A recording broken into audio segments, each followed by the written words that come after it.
Harold Iman, notre spécialiste des questions internationales, nous a rejoint. Alors après Alep, prochaine étape, c'est Al-Bab à 60 km. Cette ville encore aux mains de l'État islamique est la dernière place forte de ce groupe avant leur fief Raqqa. Alors face à l'offensive, Harold, venue de plusieurs fronts, l'État islamique pourra-t-il longtemps se maintenir ou bien sa défaite est-elle tout simplement inéluctable ? Alors, on va déjà voir les forces en présence. Là, nous avons l'alliance gouvernementale en jaune. Donc, vous voyez que ça s'étend considérablement par rapport à il y a un an. Alep a été pris. Et puis, vous avez bien sûr toute une panoplie de pays qui participent, de puissances qui participent à cette alliance. Vous avez... on voit la Syrie, en plus on voit la Russie, l'Iran a énormément de troupes.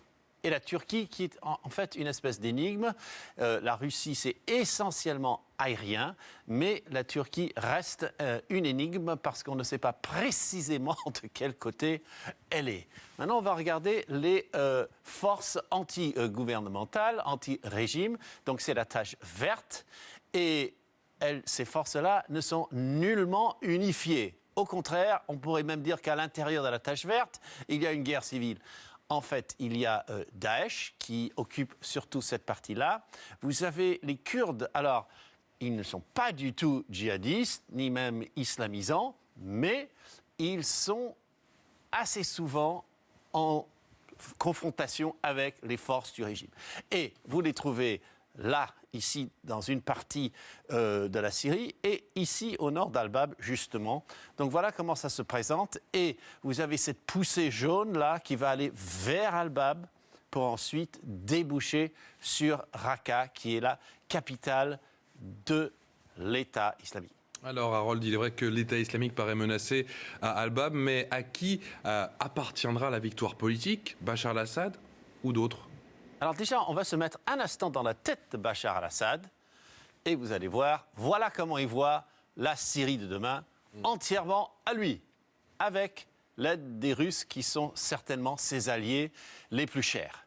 Maintenant, on va revenir à la réalité et cette réalité, eh bien, elle est quand même beaucoup plus active. Vous avez les troupes de Bachar al-Assad qui vont certainement avancer sur Raqqa un jour, après avoir essayé de prendre Al-Bab. Vont-elles faire ceci et cela, ou vont-elles faire ça en deux bouts? On n'est pas sûr.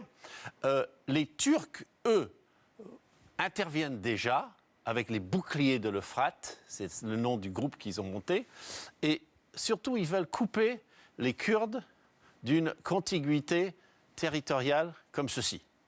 C'est leur grand rêve, ils ne veulent pas de Kurdistan, de mini-Kurdistan en Syrie.